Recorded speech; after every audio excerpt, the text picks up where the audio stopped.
Welcome to all. அனைவருக்கும் வணக்கம். 12th standard mathematics exercise 1.7 solve the following system of homogeneous equations. பின்வரும் சமபடித்தான நேரிய சமன்பாட்டு தொகுப்பை தீர்க்கவும். ப்ரீவியஸ் கிளாஸ்லேயே சொல்லியிருக்கோம், சமபடித்தான நேரிய சமன்பாடுனா என்னன்னு சொல்லியிருக்கோம். அதாவது கான்ஸ்டன்ட் வேல்யூ வந்து 0 வந்தால் அது ஹோமோஜீனியஸ் ஈக்குவேஷன், சமபடித்தான நேரிய சமன்பாடுன்னு ஏற்கனவே சொல்லியிருக்கோம், எல்லாத்துக்கும் தெரிஞ்சிருக்கோம். அப்போ சமபடித்தான நேரிய சமன்பாடுன்னு சொல்லிட்டாவே அது ஒருங்கமைவு உடையதுன்னு சொல்லியிருக்கோம். ஹோமோஜீனியஸ் ஈக்குவேஷன்ஸ்னாவே இட் இஸ் ஆல்வேஸ் கன்சிஸ்டன்சின்னு அர்த்தம்னு சொல்லியிருக்கோம். அப்படின்னு என்ன அர்த்தம்னா ஆன்சர் இருக்குன்னு அர்த்தம். அந்த ஆன்சர் ஒன்று வெளிப்படையான தீர்வு, இன்னொன்று வெளிப்படை அற்ற தீர்வுன்னு சொல்லியிருக்கோம். அதாவது ட்ரிவியல் சொல்யூஷன், இன்னொன்று நான் ட்ரிவியல் சொல்யூஷன் ஏற்கனவே படிச்சிருக்கோம். இந்த சம்மை பொறுத்தளவுக்கு என்ன வருதுன்னு பார்ப்போம். இப்போ சம் நம்பர் 1 சப்டிவிஷன் 1க்கு போக போகிறோம். 3x + 2y + 7z = 0. இது equation number 1. 4x - 3y - 2z = 0, equation number 2. 5x + 9y + 23z = 0, equation number 3. அப்போ 3 ஈக்குவேஷன் கொடுத்துருக்காங்க. அப்போ கான்ஸ்டன்ட் வேல்யூ பூராமே எப்படி வந்திருக்கு? 0ன்னு வந்திருக்கு. அப்போ எல்லாமே 0 வந்ததுனால இது ஹோமோஜீனியஸ் ஈக்குவேஷன்ஸ், அதாவது சமபடித்தான நேரிய சமன்பாட்டினுடைய தொகுப்பு. இதை சால்வ் பண்ண போகிறோம். அப்போ சால்வ் பண்ணாவே ஏற்கனவே நம்ம சொல்லியிருக்கோம், ரேங்க் மெத்தடை தான் யூஸ் பண்ணி செய்ய போகிறோம். அப்போ ரேங்க் மெத்தட் என்பது கேசியன் எலிமினேஷன் மெத்தட்னு எல்லாத்துக்கும் தெரியும். அப்போ சொல்யூஷன் பார்த்தீங்கன்னா முதல்ல AX = B ஃபார்மில் எழுதணும். அது நிறைய தடவை சொல்லியிருக்கோம். அப்போ AX = B ஃபார்மில் எழுதணும். அப்போ A என்பது கெழுக்களை கொண்ட அணி, X என்பது மாறிலிகளை கொண்ட அணி, B என்பது மாறிகளை கொண்ட அணி, எல்லாத்துக்கும் தெரியும். மறுபடியும் சொல்கிறேன் கவனிங்க. A என்பது கெழுக்களை கொண்ட அணி, X என்பது மாறிகளை கொண்ட அணி, B என்பது மாறிலிகளை கொண்ட அணி. அதாவது A என்பது கோஎஃபிஷியன்ட் மேட்ரிக்ஸ், X என்பது வேரியபிள் மேட்ரிக்ஸ், B என்பது கான்ஸ்டன்ட் மேட்ரிக்ஸ், எல்லாத்துக்குமே தெரிஞ்சதுதான். முதல்ல இந்த கெழுக்களை மட்டும் எழுத போகிறேன். அப்போ 3 4 5, இந்த 3 4 5, அதுக்கு அடுத்தது 2 -3 9, அடுத்து 7 -2 23. ஓகே, முதல் கோஎஃபிஷியன்ஸ் ஃபுல்லாக எழுதிட்டேன். அதுக்கு அடுத்தது எக்ஸு ஒய்யு இஜட், இந்த வேரியபிள்ஸை ஃபுல்லாக எழுதியாச்சு. அதுக்கு அடுத்தது கான்ஸ்டன்ட் எல்லாம் எழுதணும். 0 0 0 கரெக்டாக எழுதியாச்சு. அதுக்கு அடுத்தது விரிவுபடுத்தப்பட்ட அணி எழுதணும். இப்போ விரிவுபடுத்தப்பட்ட அணி எழுத போகிறோம். ஆக்மெண்டட் மேட்ரிக்ஸ் A என்ற அணியையும் B என்ற அணியையும் சேர்த்து ஒரு அணி வடிவில் எழுதுவதுதான் விரிவுபடுத்தப்பட்ட அணி, நம்மளுக்கு எல்லாத்துக்கும் தெரியும். இப்போ ஏங்கிற மேட்ரிக்ஸ் என்ன முதல்ல எழுதியிருக்கோம்? 3 4 5. அதுக்கடுத்து 2 -3 9, 7 -2 23. இது பூரா ஏங்கிற மேட்ரிக்ஸ். அதுக்கு அடுத்த தம்பி பிங்கிற மேட்ரிக்ஸ் எழுதணும். அப்போ பிங்கிற மேட்ரிக்ஸ் கான்ஸ்டன்ட் தான், பூரா ஜீரோஸ் தான், எல்லாமே ஜீரோஸ் தான். அப்போ இதுதான் விரிவுபடுத்தப்பட்ட அணி, எல்லாத்துக்குமே நல்லாவே தெரியும். இது R1, இது R2, இது R3, எல்லாத்துக்குமே நல்லா ப்ராக்டிஸ் கொடுத்துருக்கோம், நல்லா பழகியிருப்பீங்க. இப்போ ரேங்க் கண்டுபிடிக்க போகிறோம். அப்போ ரேங்க் கண்டுபிடிக்கணும்னா முதலில் ஏறுபடி வடிவத்துக்கு மாற்றணும். அப்போ இந்த இடம் பார்த்தீங்கன்னா 4 இருக்குது, 0 மாற்றணும். 5 இருக்குது, இதை 0 மாற்றணும். 9 இருக்குது, இதை 0 மாற்றணும். அப்போ மாற்றுறப்ப ஸ்டார்டிங் நம்பர் நம்ம என்ன சொல்லியிருக்கோம்? 1 வரும்னு சொல்லியிருக்கோமா? அப்போ ஸ்டார்டிங் நம்பர் 1 வரும்னு சொல்லியிருக்கான். அப்போ இந்த இடத்துல என்ன வந்திருக்குப்பா? 3 வந்திருக்கா? அப்போ என்ன வந்தாலும் என்ன, நம்மளுக்கு தேவை எக்கோலன் ஃபார்முக்கு மாற்றணும். அப்போ எக்கோலன் மாற்றுறப்ப R1 நோ சேஞ்ச். அப்போ 3 2 7 0, இது நோ சேஞ்ச். அப்போ R1 நோ சேஞ்ச், அது எந்த மாற்றம் கிடையாது. இப்போ R2 தான் நம்ம என்ன பண்ண போகிறோம்? 0வாக மாற்ற போகிறோம். அப்போ இந்த இடம் 0வாக மாறணும். அப்போ இந்த இடம் 0 மாறணும்னா அந்த இடம் 4 இருக்குது. அந்த இடம் R1 யூஸ் பண்ணுறப்ப அந்த இடத்துல என்னப்பா இருக்குது 3 இருக்குது. அப்போ 3ஐயும் 4ஐயும் இன்டர்சேஞ்ச் பண்ணி மாற்றி எழுதுனா போதும். அப்போ இந்த இடத்துல 3 4 அப்படியே எழுதிக்கங்க. இது சுருக்க வழி. இது பார்த்தீங்கன்னா இது R2 மைனஸ் R1 இப்படி போட்டால் ஈஸியாக உங்களுக்கு புரிஞ்சிடும். அப்போ 3R2 மைனஸ் 4R1. அப்போ R2 minus R1 R2லேருந்து R1 minus பண்ணோம். அப்போ 3R2 மைனஸ் 4R1. அப்போ அழகாக மைனஸ் பண்ணியாச்சு. இதனுடைய கான்செப்ட் என்னன்னா 3ஐ R2ஆல் மல்டிபிள் பண்ணணும், 4 R1ஆல் மல்டிபிள் பண்ணணும், மைனஸ் பண்ணிடணும். இதை மைண்டில் வச்சு போகிறது கொஞ்சம் சிரமமாக இருக்கும். அதனால் இந்த எழுதியே காமிச்சிருங்க பாருங்களேன். 3R2 தானப்பா வேணும். அப்போ 3R2னா R2வை 3ஆல் மல்டிபிள் பண்ணணும். அப்போ R2 எங்கே இருக்குது? இங்கே இருக்குது. அப்போ 3ஆல் மல்டிபிள் பண்ணால் 4 × 3 எவ்வளோப்பா? 12. நல்லா கவனிச்சு வரணும். இதே நிறைய தடவை சொன்னதான். -3 × 3 எவ்வளோப்பா? -9. ஓகேப்பா. அப்போ -2 × 3 எவ்வளோப்பா? -6. அதுக்கடுத்து என்னப்பா வரப்போகுது? 0 × 3 எவ்வளோப்பா? 0. இது எல்லாமே உனக்கு தெரியும். அதுக்கடுத்து -4R1. அப்போ -4R1 R1னா -4ஆல் மல்டிபிள் பண்ணும். அப்போ 3 இங்கே இருக்குது. இந்த இடத்துல என்ன இருக்குது? -4 இருக்குது. அப்போ மல்டிபிள் பண்ணால் எவ்வளோப்பா? -12. ஓகேப்பா. இங்கே 2 இருக்குது. இந்த இடத்துல என்ன இருக்குது? -4 இருக்குது. அப்போ மல்டிபிள் பண்ணால் எவ்வளோப்பா? -8. ஓகேப்பா. இந்த இடத்துல 7 இருக்குப்பா. இந்த இடத்துல என்ன இருக்குது? -4 இருக்குப்பா. அப்போ -28. அப்போ அந்த இடத்துல 0 இருக்குது. இங்கே -4 இருக்குது. அப்போ 0. அடுத்து ஆட் பண்ணணும். நல்லா கவனிச்சிட்டே வரணும். ஆட் பண்ணணும். அப்போ ஆட் பண்ணால் 3R2 minus 4R1 is equal to 12 -12 எவ்வளோப்பா? 0. -9 -8 எவ்வளோப்பா? -17 கூட்டினா. அப்போ -6 -28 ஆட் பண்ணால் -34. இது 0. அப்போ இவ்வளோ வேலை செய்ய வேண்டியிருக்கு. அப்போ மைண்ட்லேயே வச்சு போட்டிங்கன்னா கொஞ்சம் சிரமமாக இருக்கும். அதனால் கால்குலேஷன் போடுங்க. அப்போ 0 -17 -34 இது 0. ஓகேப்பா, எழுதியாச்சு.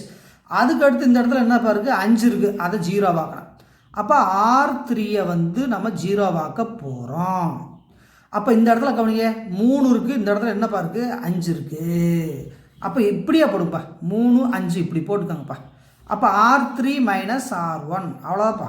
R3 minus R1. அப்போ 3R3 மைனஸ் 5R1 இதனுடைய கால்குலேஷன் இப்போ போட போகிறோம். நல்லா கவனிச்சிட்டே வாங்க. அப்போ 3R3 மைனஸ் 5R1 அழகாக போட்டாச்சு. அப்போ R3ஐ 3ஆல் மல்டிபிள் பண்ணும், R1 5ஆல் மல்டிபிள் பண்ணும். இந்த கால்குலேஷன் இந்த இடத்துல போடுறேன். கொஞ்சம் நல்லா கொஞ்சிக்கோங்க.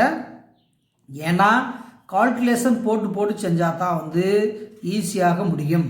இல்லைனா இந்த இடத்துல எழுதவா? அப்போ இந்த இடத்துல எழுதுகிறப்ப R3 எத்தனை யூஸ் பண்ண போகிறோம்? 3R2. இங்கே பாருங்கள் 3R2. அப்போ 3R3 வேற ஒன்று 3R3. அப்போ R3ஐ 3ஆல் மல்டிபிள் பண்ண வேண்டும், மறந்துடாதீங்க. அப்போ R3ஐ 3ஆல் மல்டிபிள் பண்ணால் என்ன வரும்? இங்கே பாருங்கள், இந்த இடத்த கவனிக்கணும். கொஞ்சம் கன்ஃபியூஸ் இல்லாமல் கவனிக்கணும். R3ஐ 3ஆல் மல்டிபிள் பண்ணணும். ஏன்னா இந்த இடத்துல எனக்கு இடம் இல்லாதனால இங்கே எழுதுகிற வேறு ஒன்றும் கிடையாது. அப்போ 3 × 5 எவ்வளோப்பா? 15பா. 9 × 3 எவ்வளோப்பா? 93 27பா. அதுக்கடுத்து இந்த இடத்த பாருங்கப்பா.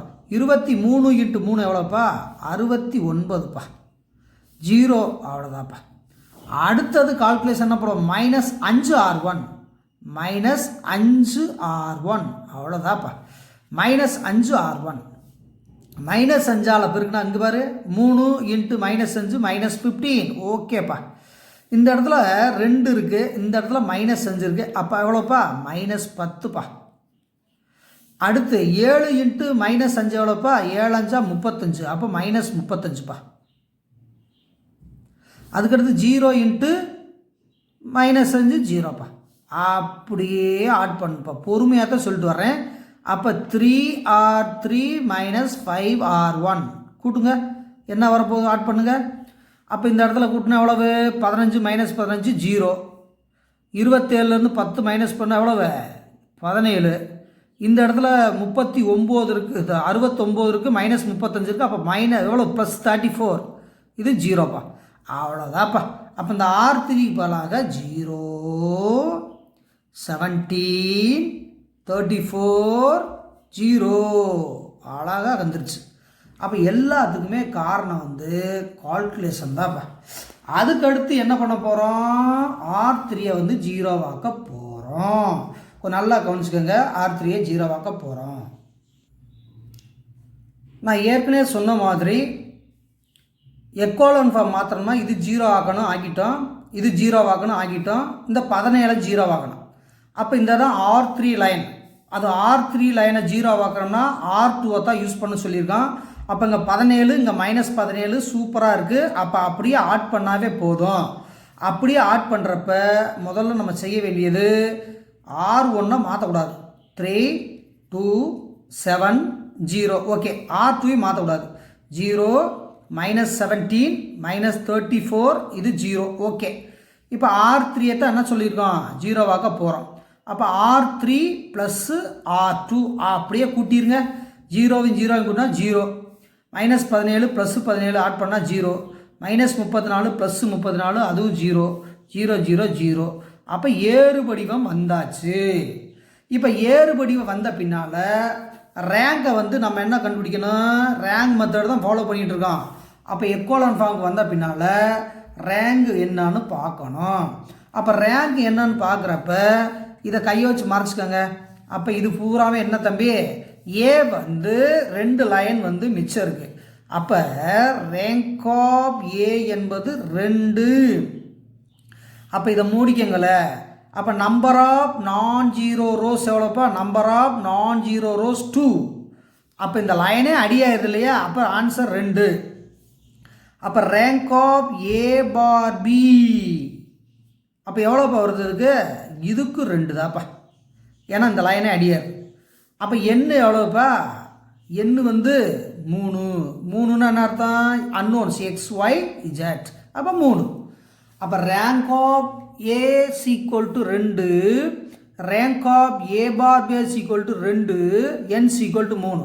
அப்போ ஒருங்கமைவு உடையதுன்னு சொல்லிட்டாவே என்ன அர்த்தம், முதல்லையே சமவடித்தான சார்புனாவே ஒருங்கமைவு உடையது. அது ஏற்கனவே நம்மளுக்கு நல்லாவே தெரியும். இப்போ என்ன சொல்ல வரோம்னா, இந்த இடத்துல கண்டிஷன் இருக்குது. Rank of A = rank of A bar B = 2 n = 3. அப்படி இருந்துட்டாவே, வேரியபிளை காட்டிலும் ரேங்க் குறைவாக இருந்துட்டாவே, it is consistency, it has a many solution, infinitely many solution ஏற்கனவே சொல்லியிருக்கான். அதாவது it is consistency, it has infinitely many solutions. அதாவது இந்த சமன்பாட்டு தொகுப்பு அல்லது இது ஒருங்கமைவு உடையது. எண்ணற்ற தீர்வுகள் உண்டு,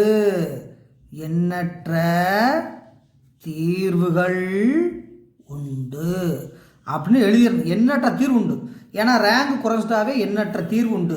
அப்போ எண்ணற்ற தீர்வு உண்டுனாவே என்ன அர்த்தம், 3 சமன்பாடு 2ஆக குறைஞ்சிருக்கு, அதைத்தான் எழுத போகிறோம். அப்போ 3 சமன்பாடுகள் 2ஆக குறைந்திருக்கிறது. அப்போ இந்த 2 சமன்பாடாக மாற்றி எழுதணும் இல்லையா, அந்த 2 சமன்பாடை எழுதுவோமா. அந்த 2 சமன்பாடு என்னது, அந்த ஈக்குவேஷன் முதல் பக்கத்தில் இருக்கு இல்லையா, அந்த 2 ஈக்குவேஷன் என்னதுப்பா, 3x + 2y + 7z = 0, equation number 1. அப்போ 3x + 2y + என்னது 7z = 0. அதுக்கு அடுத்து இன்னொரு ஈக்குவேஷன் வேணும்ல, 2 ஈக்குவேஷன் இல்லையா. அப்போ இன்னொரு ஈக்குவேஷன் என்னது, -17y - 34z = 0. அப்போ ஈக்குவேஷன் நம்பர் 2. அப்போ 2 ஈக்குவேஷன் கிடைச்சாச்சு. அதெல்லாம் உனக்கு முதல்லையே நான் சொல்லியிருக்கேன், அதனால தான் நேரடியாக எழுதிட்டுருக்கேன். அதை முன்னால் இருக்கு இல்லையா அந்த பக்கத்தில் இருந்து எழுதியிருக்கேன். அப்போ 3x + 2y + 7z = 0. அப்போ -17y - 34z = 0. அதை எங்கேருந்து எழுதியிருக்கேன் வேணால் இன்னொரு தடவை நான் காமிச்சிருக்கேன் பாருங்கள். இங்கே பாருங்களேன், எங்கேருந்து எழுதியிருக்கோம்? இந்த இடத்துல இருந்து எழுதியிருக்காங்க, வேறு ஒன்றும் இல்லை. இந்த இடத்துல இருந்து எழுதியிருக்கான். அப்போ இந்த இடத்துல என்ன இருக்குது? 3x + 2y + 7 = 0. அப்போ -17y - 34z = 0. இதை தான் எழுதியிருக்கேன், வேறு ஒன்றும் கிடையாது. அப்போ இந்த இடத்துல இருந்தால் வந்து நான் ஈக்குவேஷன் வந்து எழுதியிருக்கேன். அதனால் ஒன்றும் கன்ஃபியூஸ் பண்ண வேண்டிய அவசியம் இல்லை. இனிமேல் என்ன, அந்த 4வது ஈக்குவேஷனை காணாம், அதாவது 3rd ஈக்குவேஷனை காணாம். அப்போ 3rd ஈக்குவேஷனை காணான்னா என்ன சொல்லியிருக்கேன்? புட் z = tன்னு வைக்க சொன்னால் இது 3rd ஈக்குவேஷன் மாதிரி வச்சுக்கிறோம். ஏன்னா 2 ஈக்குவேஷன் இல்லை, 2 ஈக்குவேஷன் வந்திருக்கு, 3வது ஈக்குவேஷனுக்கு t வச்சாச்சு. இப்போ சால்வ் பண்ண போகிறோம். ஃப்ரம் 1 ஃப்ரம் 2 போடுங்க. அப்போ 2னா -17y - 34z = 0. அப்போ 17y - 34z t = 0. அப்போ -17y = இந்த பக்கம் போனால் +34t. அப்போ y என்பது 34t / -17 ஒரு தடவை, எவ்வளவு தடவை? 2 டைம்ஸ், 2 தடவை. அப்போ y என்பது -2t, அவ்வளோதான்ப்பா. அப்போ y வந்தாச்சியா, இந்த -2t மிச்சருக்கு எழுதியாச்சு. அப்போ y வந்தாச்சு. அதுக்கு அடுத்தது x வேல்யூ கண்டுபிடிக்கணும். அப்போ ஃப்ரம் 1 அப்படி போடுங்கப்பா. அப்போ ஃப்ரம் 1. அப்போ 1வது ஈக்குவேஷன் என்னப்பா இருக்கு? 3x + 2y + 7z = 0. அப்போ 3x + 2 × yக்கு தான் என்ன வச்சுருக்கோம்ப்பா? -2t. இஜட்டுக்கு தான் என்ன வச்சுருக்கோம்? 7 × t வச்சுருக்கோம், = 0. இனிமேலும் சிம்பிளிஃபை பண்ணுறது தான் நம்மளுடைய வேலை. அப்போ சிம்பிளிஃபை பண்ணும் பொழுது 3x ப்ளஸ் மைனஸ் இது எவ்வளோப்பா? 4t + 7t = 0. அப்போ 3x இதை சிம்பிளிஃபை பண்ணால் எவ்வளோப்பா வருது? ப்ளஸ் 7லேருந்து 4 கழிச்சா 3, அப்போ 3t = 0. அதுக்கு அடுத்தது 3x = -3t. அப்போ x வந்து என்னது? -3t/3. அப்போ 1 டைம்ஸு, இது 1 டைம்ஸு. அப்போ எக்ஸ் வேல்யூ எவ்வளோப்பா வருது? அப்போ எக்ஸ் வேல்யூ என்பது -t. தேர்ஃபோர் சொல்யூஷன் தான் எழுத போகிறோம், வேறு ஒன்றும் கிடையாது. தீர்வு எழுத போகிறோம். அப்போ சொல்யூஷன் என்பது எல்லாத்துக்குமே தெரிஞ்சது தான். என்னது? அப்போ சொல்யூஷன் தீர்வு என்பது x, y, z. அப்போ x, y, z. அப்போ x என்பது எவ்வளோ வேல்யூப்பா வருது? நம்மளுக்கு -tன்னு வச்சுருக்கோம். y எவ்வளோப்பா வச்சுருக்கோம்? -2tன்னு வச்சுருக்கோம். z எவ்வளோப்பா வச்சுருக்கோம்? t. அப்போ xக்கு -t, yக்கு -2t, zக்கு t. இந்த இடத்துல t என்பது ஒரு ஆன்சர் கண்டிப்பாக எழுதணும். அப்போ t என்பது t belongs to r. t என்பது ரியல் நம்பர், ஆன்சர் கிடச்சிருது. இது ரைட்டாக தப்பான்னு செக்அப் பண்ணுறதுக்கு ஒரு வழி ஏற்கனவே சொல்லியிருக்கோம் இல்லையா? இந்த டீக்கு எந்த மதிப்பு வேணாலும் எடுத்து போடலாம். அப்போ எந்த மதிப்பு வேணாலும் எடுத்து போடலாம். 1 போடலாம், 2 போடலாம், 3 போடலாம். எடுத்துகிட்டு வந்து எக்ஸ், ஒய், இஜட்டை உருவாக்கிட்டு அந்த ஈக்குவேஷனில் போய் போட்டிங்கன்னா ரைட் ஹேண்ட் சைடும் லெஃப்ட் ஹேண்ட் சைடும் கண்டிப்பாக சமமாக வரும்னு ப்ரூவ் பண்ணிடலாம். இது வந்து 1வது சம்மில் சப்டிவிஷன் 1ஓட முடியுது இந்த கணக்கு. அதுக்கடுத்து 1ல் 2 வந்து பார்க்க போகிறோம், கொஞ்சம் தயாராகிக்கங்க. Sum number 1 subdivision 2. 2x + 3y - z = 0. x - y - 2z = 0. 3x + y + 3z = 0. அப்போ 3 ஈக்குவேஷன் கொடுத்துட்டு இதை வந்து சால்வ் பண்ண சொல்லியிருக்காங்க. இதை பார்த்தாவே தெரியுது இது வந்து ஹோமோஜீனியஸ் ஈக்குவேஷன். கான்ஸ்டன்ட் 0 0 0 வந்திருக்கனால இது வந்து சமபடித்தான நேரிய சமன்பாடுன்னு எல்லாத்துக்கும் தெரியும். இனிமேல் வந்து நம்ம ரேங்க் கண்டுபிடிக்க போகிறோம். ரேங்கை வச்சு தான் வந்து எத்தனை ஆன்சர் இருக்குன்னு கண்டுபிடிக்க முடியும். இந்த கணக்கை பொறுத்தளவுக்கு ஃபஸ்ட்டு வந்து சொல்யூஷன் செய்ய போகிறோம். அப்போ சொல்யூஷன் எழுதுகிறப்ப முதல்ல வந்து ஸ்டார்டிங் வந்து ax = bங்கிற ஃபார்மில் எழுதணும். அப்போ ax = பிங்கிற ஃபார்ம் எழுதணும். அப்போ ஏ என்பது கெழுக்களை கொண்ட அணி ஏற்கனவே தெரியும், எக்ஸ் என்பது மாறிகளை கொண்ட அணி ஏற்கனவே தெரியும், பி என்பது என்னது கான்ஸ்டன்ட் மேட்ரிக்ஸ் எல்லாத்துக்கும் தெரியும். அப்போ ஏ எழுதுகிறப்ப காலம் வயசு எழுதுங்க, ஈஸியாக இருக்கும். 2 1 3 that 2 1 3. அடுத்து 3 -1 1. அடுத்து -1 -2 3. ஓகேப்பா. அப்போ ஏங்கிற மேட்ரிக்ஸ் எழுதியாச்சுப்பா. அதுக்கடுத்து எக்ஸு ஒய்இ இஜெட் எழுதியாச்சுப்பா. அதுக்கு அடுத்தது கான்ஸ்டன்ட் எழுதணும்ப்பா. கான்ஸ்டன்ட் 0 0 0. அப்போ ஏஎக்ஸ் ஈக்குவல் டு பிங்கிற ஃபார்ம் எழுதணும். அதுக்கு அடுத்தது விரிவுபடுத்தப்பட்ட அணி எழுதணும். ஆக்மெண்டட் மேட்ரிக்ஸ் எல்லாத்துக்குமே தெரிஞ்சாதான் அந்த விரிவுபடுத்தப்பட்ட அணி எழுத போகிறோம். அப்போ விரிவுபடுத்தப்பட்ட அணின்னா எல்லாத்துக்கும் தெரியும், ஏங்கிற மேட்ரிக்ஸையும் பிங்கிற மேட்ரிக்ஸையும் ஜாயின் பண்ணி எழுதுறது தான். அப்போ ஏ பார் பி அவ்வளோதான். இஸ் ஈக்குவல் டு ஏ முதல் எழுதுவோமா, 2 1 3 3 -1 1 -1 -2 3. ஓகே.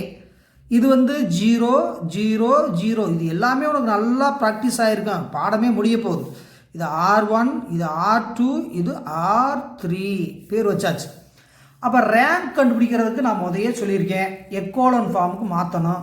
எக்கோலன் ஃபார்முக்கு மாற்றுறப்ப ஸ்டார்டிங் நம்பர் 1 வரணும்னு சொன்னோம், வரலை. அப்போ நம்ம என்ன பண்ண போகிறோம், 1 வர்ற மாதிரி செய்ய போகிறோம். அப்போ 1 வர்ற மாதிரி செய்யணும்னா என்ன பண்ணணும்னா, 1 இங்கே இருக்கா, அப்போ R1ஐயும் R2வையும் இன்டர்சேஞ்ச் பண்ண போகிறேன். அப்போ R1 இன்டர்சேஞ்ச் R2. இந்த ஆப்ரேஷன் பிராரம் பண்ண போகிறோம். இது ரெண்டையும் இன்டர்சேஞ்ச் பண்ணோம். அப்போ 1 -1 -2 0. அடுத்து 2 3 -1 0. அப்போ R1ஐயும் R2வையும் என்ன பண்ணிட்டேன், இன்டர்சேஞ்ச் பண்ணிட்டேன். R3 no change. அப்போ 3 1 3 0. இதை பிரித்து விட்டு வந்துக்கிட்டே இருங்க கடைசி வரைக்கும். அப்போ இது R1, இது R2, இது R3 மாறிடும். இப்போ ரேங்க் கண்டுபிடிக்கிறதுக்கு எக்கோலன் ஃபார்ம் சொன்னேன் இல்லையா, அப்போ இந்த எக்கோலன் ஃபார்ம் மாற்றுறப்ப முதல்ல நம்ம செய்ய வேண்டியது என்ன, இந்த இடம் 2 0 இதுக்கு R1 யூஸ் பண்ணணும். அதுக்கு அடுத்தது இந்த 3 0 அதுக்கும் யாரை யூஸ் பண்ணணும், R1 தான் யூஸ் பண்ணணும். அதுக்கடுத்து இந்த 2 0 போகிறோம், நல்லா கோனிங்க. R1 அப்படியே வச்சுக்கோங்கப்பா. அப்போ 1 -1 -2 0 நோ சேஞ்ச். அப்போ R2 லைனை 0 போகிறோம். அப்போ இந்த இடத்துல R2ல் என்ன இருக்குது, 2 இருக்குது. அப்போ -2 வந்தால் 0 ஆயிருமா, அந்த இடத்துல என்ன இருக்குது, 1 இருக்குது. அப்போ -2ஆல் R1 மல்டிபிள் பண்ணணும். R2 எனக்கு வேணாம். அப்போ R2லேருந்து 2 R1 மைனஸ் பண்ணுங்க, 2 R1 மைனஸ் பண்ணுங்க, மைண்ட்லேயே வச்சிடலாம். அப்போ -2 × 1 -2. அப்போ 2 ஆட் பண்ணால் 0. இது -1 × -2. அப்போ +2. அப்போ இங்கே எத்தனை இருக்குது, 5 இருக்குது, 2 இருக்குது. அப்போ கூட்டினா எவ்வளோ வரும், 5 வந்துடும். -2 -2. அப்போ +4 ஆயிருமா. அப்போ இந்த இடத்துல எவ்வளோ இருக்குது, -1. இங்கே எவ்வளோ இருக்குது, +4. ஆன்சர் எவ்வளோ, 3. 0ங்கிறப்ப ஆன்சர் 0 தான் வரும். இது R2 லைன் ஓவர். அப்போ R3 0 போகிறோம். அப்போ இந்த இடம் என்ன இருக்குது, 3. இந்த இடத்துல என்ன இருக்குது, 1. அப்போ -3ன்னு வந்தால் 0 ஆயிருமா. அப்போ -3 ஆல் மல்டிபிள் பண்ண வேண்டும். R1ஐ -3 ஆல் மல்டிபிள் பண்ணணும். அப்போ R3 -3R1ங்கிற ஆப்ரேஷனை யூஸ் பண்ணணும். அப்போ -3 ஆல் மல்டிபிள் பண்ணால் 1 × -3 எவ்வளவு, -3. இங்கே எவ்வளோ இருக்குது, +3. ஆட் பண்ணால் 0. -1 × -3 எவ்வளவு, +3. இங்கே எவ்வளோப்பா இருக்குது, 1. அப்போ எவ்வளோப்பா, 4. இந்த இடத்த கவனிங்கப்பா. -2 -3 மல்டிபிள் பண்ணால் எவ்வளோப்பா, -+6. இங்கே எவ்வளோ, ஏற்கனவே எவ்வளோ இருக்குது, 3 இருக்குது. அப்போ 9. ஆட் பண்ணுங்கள், 6 3 9 0. இதை அப்படியே போட்டுறோம். அப்போ ரொம்ப ஈஸி. ஏற்கனவே நிறையா ப்ராக்டிஸ் பண்ணால தான் கொஞ்சம் ஸ்பீடாக சொல்கிறேன், இல்லைனா மெதுவாகவே சொல்லியிருப்பேன். அப்போ இதை 0 ஆக்கிட்டேன், இதை 0 ஆக்கிட்டேன். அதுக்கு அடுத்தது இந்த 4 0 போகிறோம். அந்த 4 0 கொஞ்சம் கான்சன்ட்ரேட் பண்ணி செய்யணும். ஏன்னா மேலே இருக்க நம்பர் என்ன நம்பர் இருக்குது, 5 இருக்குது. அப்போ 5 வந்து R3ஆல் மல்டிபிள் பண்ணும், 4 வந்து R2ஆல் மல்டிபிள் பண்ணும். இதுதான் அதனுடைய ஆப்ரேஷன். கொஞ்சம் நல்லா தெளிவாக கவனிச்சுட்டு வாங்க. இந்த இடம் பார்த்தீங்கன்னா அப்படியே மறுபடியும் தொடர்ச்சி எழுதியிருக்கேன். இந்த 4 வந்து 0 ஆக்கணும்னு சொல்லியிருந்தேன். அப்போ இங்கே மேலே என்ன இருக்குது, 5 இருக்குது. அப்போ மாற்றி வந்து மல்டிபிள் பண்ண போகிறேன், மறந்துடாதீங்க. எப்படி மாற்றி மல்டிபிள் பண்ண போகிறேன், ஆப்ரேஷன் எழுதலாமா? அப்போ ஆப்ரேஷன் வந்து நல்லா கவனிங்க. R1 no change, 1 -1 -2 0, R2 no change, அப்போ 0 5 3 0 நோ சேஞ்ச். எனக்கு எது தேவையில்லைன்னு ஃபஸ்ட்டே சொல்லியிருக்கேன், R3 வேண்டாம். அப்போ R3 வேணும்னா அங்கே நல்லா கவனிங்க. 5 4 இருக்கா, இப்படி போடுங்கப்பா. 5 4 இப்படி போட்டுக்கங்கப்பா, ஈஸியாக புரியுங்கப்பா. 5 4 எழுதியாச்சா? அதுக்கடுத்து அப்படியே என்ன பண்ண போகிறோம், இது R3 மைனஸ் இது R2 அழகாக போட்டுடலாம், ஈஸியாக போட்டுடலாம். அப்போ 5 R3 மைனஸ் 4 R2 இதுதான் இதனுடைய ஆப்ரேஷன். அழகாக 5 4 இந்த 5 4 அப்படி எழுதிட்டு R3 minus R2 that's all அழகாக போட்டலாம். அப்போ இந்த இடத்துல எழுதவா, கால்குலேஷன் போடவா? கால்குலேஷன் போட்டால் தான் ஈஸியாக புரியும். அப்போ 5 R3, அப்போ 5 R3னா R3ஐ 5ஆல் மல்டிபிள் பண்ணும். அப்போ 0 5 20 95 45 இது 0, அவ்வளோதாப்பா. அதுக்கடுத்து என்ன பண்ண போகிறோம், -4 R2. அப்போ R2 -4ஆல் மல்டிபிள் பண்ணும். இந்த அதுதான் R2 -4ஆல் மல்டிபிள் பண்ணுவோமா, 0. அப்போ 0 வந்துட்டாவே அதுவும் 0 தான். அதுக்கடுத்து 5 × -4 5 20, அப்போ -20. ஓகேப்பா. இது 3 இருக்குது, இந்த இடத்துல என்ன இருக்குப்பா, -4 இருக்குது, 3 12பா. அதுக்கடுத்து 0ங்கிறப்ப ஆட்டோமேட்டிக்காக 0பா. அதுக்கடுத்து ஆட் பண்ணுவோமா, 5 R3 மைனஸ் 4 R2 ஆட் பண்ணால் 0. கால்குலேஷன் என்பது ரொம்ப ரொம்ப முக்கியம். காரணம் வந்து இல்லைனா புரியாமல் போயிடும். இது 0, இது 45 இருக்கா, இங்கே எவ்வளோ இருக்குப்பா, -12. அப்போ மைனஸ் பண்ணி போடுங்க. 3 4லேருந்து 1 கழிச்சு எவ்வளோப்பா, 3. அப்போ ஆன்சர் எவ்வளோ வருது, 33. இது 0. அப்போ 0 இது 0, இது எவ்வளோப்பா, 33. இது எவ்வளோப்பா, இது 0. இப்போ நல்லா கவனிங்க, எக்கோலன் ஃபார்முக்கு வந்தாச்சா? அப்போ எக்கோலன் ஃபார்முக்கு வந்தாச்சுனாவே என்ன அர்த்தம், ஏறுபடி வடிவம்னு அர்த்தம், வேற ஒன்றும் இல்லை. அப்போ ஏறு வடிவத்துக்கு வடி வந்த பின்னால் ரேங்க் கண்டுபிடிக்கணும். அப்போ ரேங்க் ஏ எவ்வளவு, அப்போ ரேங்க் ஏ வந்து இதை மறைச்சிக்கோங்க. அப்போ எவ்வளோப்பா ரேங்க்கு, 3 நம்பர் வந்து நான் 0 ரோஸில் இருக்குது. அப்போ 1 2 3 லைன் 3. அப்போ rank of A bar B எவ்வளோப்பா, அப்போ ரேங்க் ஆஃப் ஏ பார் பினா இது ஒரு லைன் மிச்சம் இருக்குது, ஒரு லைன் இந்த 33 இடையில வந்துருச்சுல, அப்போ அந்த லைன் அப்படியே இருக்குன்னு அர்த்தம். இது 3. அப்போ என்ன எவ்வளோப்பா, அப்போ என்ன எவ்வளோப்பா, அதுவும் 3. அதாவது என்னன்னா எக்ஸ் ஒய் இஜட் 3. அப்போ எல்லாமே 3ஆக வந்திருக்கு. அப்போ rank A 3, rank A bar B 3, n வந்து 3. Therefore rank of A is equal to rank of A bar B is equal to n is equal to 3. அப்போ ஒரு ஹோமோஜீனியஸ் ஈக்குவேஷனில் எல்லாமே சமமாக வந்துட்டா கண்டிஷன் இருக்குல்ல, என்னது, ட்ரிவியல் சொல்யூஷன், வேறு ஒன்றும் இல்லை, அதாவது வெளிப்படையான தீர்வு. தேர்ஃபோர் இதெல்லாம் சமம் வந்தனால it has a trivial solution. அப்போ ட்ரிவியல் சொல்யூஷன்னா என்னன்னா, தேர்ஃபோர் இது வெளிப்படை தீர்வு உடையது. அப்போ வெளிப்படை தீர்வு உடையதுனாவே அப்போ தீர்வு எப்படி எழுதலாம்னா, எக்ஸு ஒய் இஜட் என்பது 0,0,0ன்னு எழுதிடணும். அப்போ ட்ரிவியல் சொல்யூஷன்னாவே 0 0 0 0. நீ அங்கேயெல்லாம் போக வேணாம், ஏஎக்ஸ் ஈக்குவல் டு பிங்கிற ஃபார்முக்கெல்லாம் மாற்ற வேண்டிய அவசியம் இல்லை. ஏன்னா வெளிப்படை தீர்வுன்னு சொல்லிட்டாவே நேரடியாக ஆன்சர் போட்டலாம். இந்த கணக்கை பொறுத்தளவுக்கு ஆன்சர் ஏன் 0 வந்துச்சுன்னா, ரேங்க் ஏயும் 3, ரேங்க் ஏ பார் பியும் 3, எண்ணு வந்து 3, எல்லாமே சமமாக இருந்தால் இது வெளிப்படை தீர்வு உடையது. ஆகவே வெளிப்படை தீர்வு என்பது 0 0 0ன்னு முடிச்சிருக்கோம். Exercise number 1.7 sum number 2. லாம்டாவின் எம் மதிப்பிற்கு x plus y plus 3z equal to 0, 4x plus 3y plus lambda z equal to 0, 2x plus y plus 2z equal to 0 என்ற தொகுப்பிற்கு வெளிப்படை தீர்வு வெளிப்படை அற்ற தீர்வு கிடைக்கும். Determine the values of lambda for which the following system of equations. அப்போ equations பற்றி பார்த்தீங்கன்னா ஒரு 3 ஈக்குவேஷன் கொடுத்துருக்காங்க. அந்த 3 ஈக்குவேஷன் என்னன்னா x plus y plus 3z equal to 0, 4x plus 3y plus lambda z equal to 0, 2x plus y plus 2z equal to 0 has a unique solution, a non-trivial solution. அப்போ unique சொல்யூஷன்னா என்ன? அப்போ unique சொல்யூஷன்னா open solution, நான் trivial சொல்யூஷன்னா infinitely many solution. ஏற்கனவே previous கிளாஸ்லேயே நிறையா பார்த்துருக்கோம். அப்போ வெளிப்படை தீர்வுனா open solution, அதாவது எக்ஸு ஒய்யு இஜெட் வந்து 0 கிடைக்கிறது. வெளிப்படை அற்ற தீர்வுனா ரேங்க் வந்து குறைஞ்சிருக்கிறது. ப்ரீவியஸ் கிளாஸில் தான் பார்த்தோம். அதனுடைய டீட்டெயில்ஸ் வந்து இந்த சம்முடைய டீட்டெயில்ஸ் வந்து தொடர்ச்சியாக பார்க்க போகிறோம். கொஞ்சம் நல்லா வாட்ச் பண்ணிட்டு வாங்க.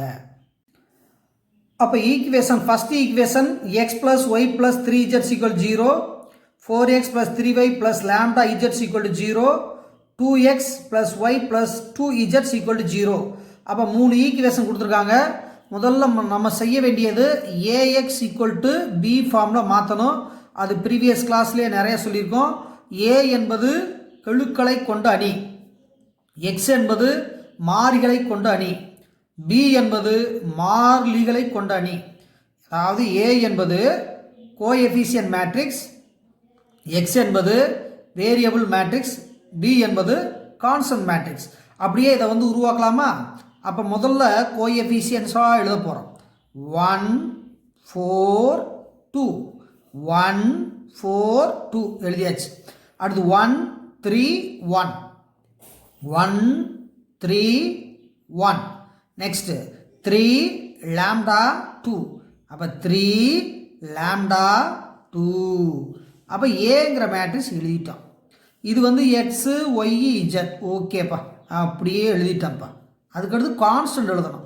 அப்போ 0 0 0 இதுதான் வந்து கான்ஸ்டன்ட்டு கொடுத்துருக்காங்க. அப்போ கான்ஸ்டன்ட் பூரா 0 வந்தாவே ஹோமோஜீனியஸ் ஈக்குவேஷன் அர்த்தம். நம்ம ஹோமோஜீனியஸ்னாவே இட் இஸ் கன்சிஸ்டன்சி, அதாவது ஒருங்கமை உடையதுன்னு அர்த்தம்.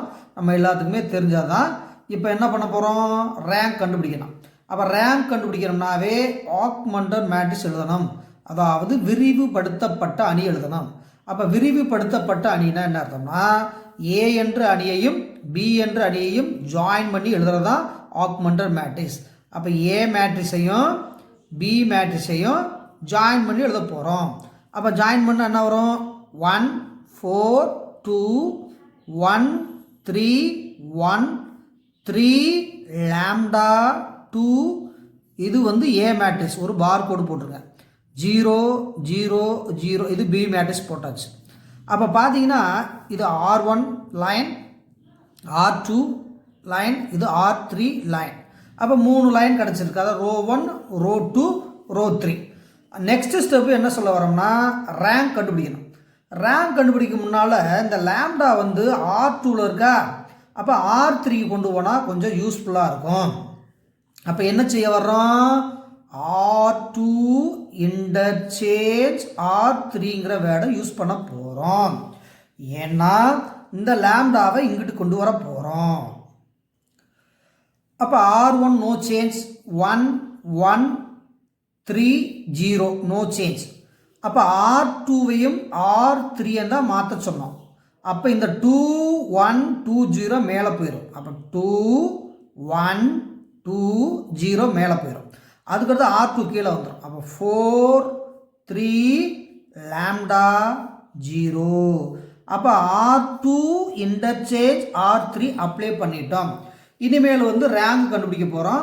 ரேங்க் வந்து பழைய ப்ராசஸ் தான். என்ன பழைய ப்ராசஸ்? ஸ்டார்டிங் நம்பர் R1ல் என்ன இருக்கணும்? 1 இருக்கணும், இருக்குது. அடுத்து R2வை வந்து ஃபஸ்ட்டு 0 ஆக்கணும். அடுத்து R3ல் ஃபஸ்ட் நம்பரை 0 ஆக்கணும். எல்லாமே தெரிஞ்சாதான். அப்போ இது R1 இது R2, இது R3 எல்லாத்துக்கும் நல்லா தெரியும். இப்போ என்ன பண்ண போகிறோம்? R1 no change. அப்போ 1 1 3 0. R1 is no change. R1 is no change அப்படியே போட்டேன். இப்போ இந்த 2 0 பார்க்கணும்னா மேலே பார்க்கணும், 1 இருக்குது. அப்போ R1ல் ஃபஸ்ட்டு வந்து 1 இருக்குது. அப்போ R2 வேணாம். அப்போ R2 மைனஸ் 2R1. அப்போ மைனஸ் 2ஆல் மல்டிபிள் பண்ணால் ஆட் பண்ணி 0 வந்துடும், ஈஸியாக வந்துடும். அப்போ -1 × -2 இங்கே +2 ஆட் பண்ணால் 0.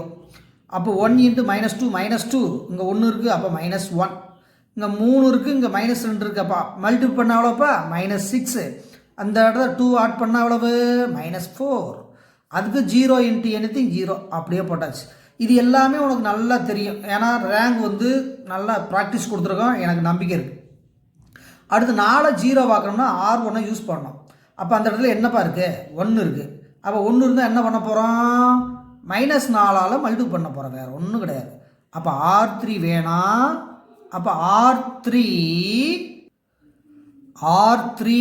-4R1ங்கிற ஆப்ரேஷனை பயன்படுத்த போகிறோம், வேறு ஒன்றும் இல்லை. அப்போ -4 இங்கே மல்டிபிள் பண்ணுங்கள். 1 × -4 இங்கே +4, ஆன்சர் 0. அப்போ 1 × -4 எவ்வளோப்பா? -4. 3 இது பண்ணால் -1. ஓகேப்பா. அப்போ 3 × -4 எவ்வளவு? -12. அப்போ இங்கே என்னப்பா இருக்குது? லாம்டா. அப்போ லாம்டா -12 ரெடியாக இருக்குப்பா. ஓகேப்பா. அடுத்து 0 × anything 0 போட்டாச்சுப்பா. அப்போ R2ல் மொதல் நம்பர் 0 ஆயிடுச்சு. R3ல் மொதல் நம்பர் 0 ஆயிடுச்சு. அதுக்கடுத்து இங்கே தான் நம்ம வந்து 0 பண்ண போகிறோம். அப்போ 0 பண்ணால் இதுலேருந்து இதை மைனஸ் பண்ணாவே ஆட்டோமேட்டிக் என்ன ஆயிரும்? 0 வந்துடும். அப்போ என்ன பண்ண போகிறோம்? R1 நோ சேஞ்ச், இது நம்மளுக்கு நல்லா தெரியும்.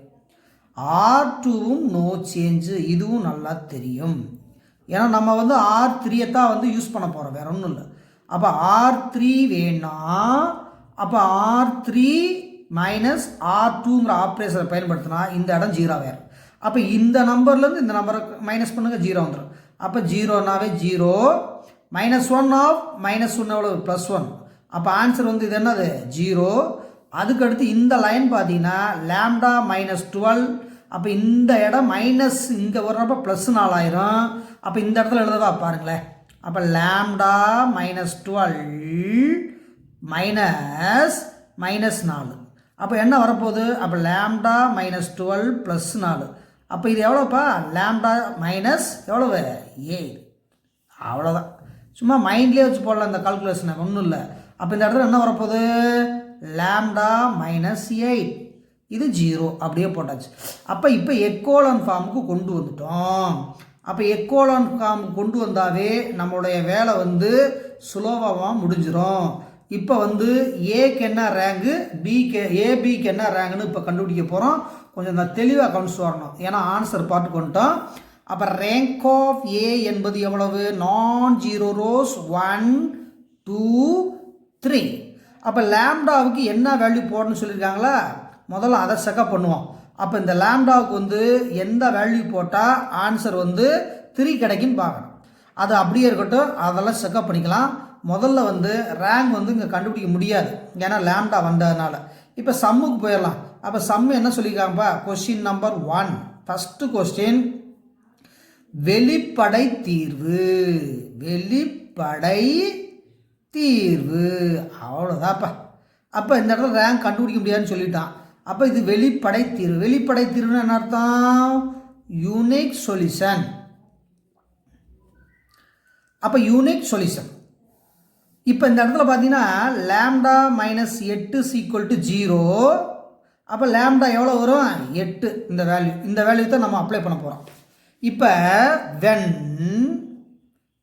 லாம்டா = 8, அப்படி 8 இங்கே போட்டிங்கன்னா 8 - 8 0 ஆயிரும். அப்போ அந்த நம்பர் ஊரம் அடியாயிரும். அப்போ இந்த இடத்துல என்ன போடணும்னா not = 8 போடணும். ஏன்னா 8 போட்டால் என்ன ஆயிரும்? இந்த லைனே காலி ஆயிரும், ரேங்க் மாறி போயிடும். அப்போ வெளிப்படை தீர்வு வேணும்னா கண்டிப்பாக ரேங்குகள் சமமாக இருக்க வேண்டும், எண்ணு சமமாக இருக்கணும், வேற ஒன்றும் இல்லை. அப்போ லாம்டா not = 8 போடுறோம். அப்போ not = 8னா இந்த இடத்துல 8 தவிர வேறு எந்த நம்பர் வேணாலும் போட்டால் இப்போ தான் ரேங்க் ஆஃப் ஏ = எவ்வளவு? 3. Rank of A bar B எவ்வளோப்பா? அதுவும் 3. என் எவ்வளோப்பா? அதுவும் 3. அப்போ rank A 3, rank A bar B 3, n variables x வச்சு அதுவும் 3. அப்போ எல்லாமே சமமாக இருந்தால் ஆன்சர் என்னது? அப்போ rank of A equal to rank of A bar B equal to n equal to 3. இப்படி இருந்தால் தான் அது வெளிப்படை தீர்வு. அப்போ இப்படி இருந்தால் தாப்பா அது வெளிப்படை தீர்வு. therefore lambda is equal to not equal to 8 எனில் வெளிப்படை தீர்வு கிடைக்கும். வெளிப்படை தீர்வு கிடைக்கும்.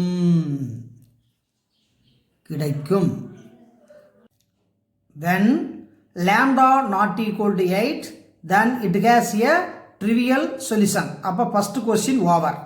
செகண்ட் கொஸ்டின் பார்த்தீங்கன்னா வெளிப்படை அற்ற தீர்வு. வெளிப்படை அற்ற தீர்வு ஏ நான் ட்ரிவியல் சொல்யூஷன். அப்போ நான் ட்ரிவியல் சொல்யூஷன்னாவே ரேங்க் கண்டிப்பாக குறைவாக இருக்கணும். அப்போ லெஸ்தானில் வரணும். அப்போ லெஸ்தானில் வரணும்னா இந்த லேம்டாவுக்கு என்ன வேல்யூ போட்டு பார்க்கணும். அப்போ லேம்டா சீக்வல் டு 8ன்னு அப்ளை பண்ணுங்க, என்ன வருதுன்னு பார்க்கலாம். அப்போ when lambda equal to 8, when lambda equal to 8. அப்போ லேம்டா சீக்வல் டு 8 எனில் இந்த இடத்துல அப்படியே மைண்டில் வைக்காமல் டைரெக்டாகவே போட்டு காமிச்சிட்றேன். அப்போ 1 1 3 0 0 -1 -4 0 0 0. இந்த இடம் பார்த்தீங்கன்னா 8 - 8 0, இது 0. அப்போ பார்த்தீங்கன்னாப்பா இது R1 லைன், இது R2 லைன் அப்படியே இருக்குது. இந்த R3 லைன் கம்ப்ளீட்டாக 0 ஆயிடுது. அப்போ ரேங்க் பார்த்தீங்கன்னா ஏக்கு என்ன, ஏ பார் பிக்கு என்னன்னு இப்போ கண்டுபிடிக்கணும். அப்போ இந்த இடத்துல ரேங்க் ஆஃப் ஏ எவ்வளவுனா 2, ஒரு லைன் 2 லைன் மிச்சம் இருக்குது. அப்போ rank of A bar B எவ்வளவு? அப்போ ரேங்க் ஆஃப் ஏ பார் பிங்கிறது அதுவும் 2 தான். அப்போ என்ன எவ்வளவு? 3, அதாவது எக்ஸ் ஒய் இஜட் 3. இதை கம்பேர் பண்ணால் therefore rank of A is equal to rank of A bar B is equal to 2 less than n is equal to 3ன்னு முடிச்சிருக்கோம். அப்போ இது வேரியபிளை காட்டிலும் ரேங்க் வந்து குறைஞ்சிருந்தா அது என்ன சொல்யூஷன்? வெளிப்படை அற்ற தீர்வு. லாம்டா சீக்வல் டு 8 எனில் வெளிப்படை அற்ற தீர்வு உண்டுன்னு இப்போ தான் பார்த்தோம். when lambda is equal to 8 then it has a non-trivial solution வந்து கம்ப்ளீட் பண்ணிடணும். இப்போ பார்த்தீங்கன்னா லாம்டாவுக்கு நாட் ஈக்குவல் டு 8 போட்டிருந்தா வெளிப்படை தீர்வு, ஈக்குவல் டு போட்டிருந்தா வெளிப்படை அற்ற தீர்வு. when lambda not equal to 0 then it has a trivial solution. when lambda is equal to 8 then it has a non-trivial solution முடிச்சிடணும். அப்போ இந்த வீடியோவில் பார்த்தீங்கன்னா மொத்தம் 3 சம்மு கண்டினியூவாக பார்த்துருக்கோம். நல்லா ப்ராக்டிஸ் பண்ணுங்கள், ஷேர் பண்ணுங்கள், சப்ஸ்கிரைப் பண்ணுங்கள், பெல் பட்டனை மறக்காமல் ப்ரெஸ் பண்ணுங்கள். வெளி நண்பர்களுக்கெல்லாம் கொஞ்சம் சொல்லுங்கள். Thank you very much. அடுத்த வீடியோவில் பார்ப்போம். நன்றி, வணக்கம்.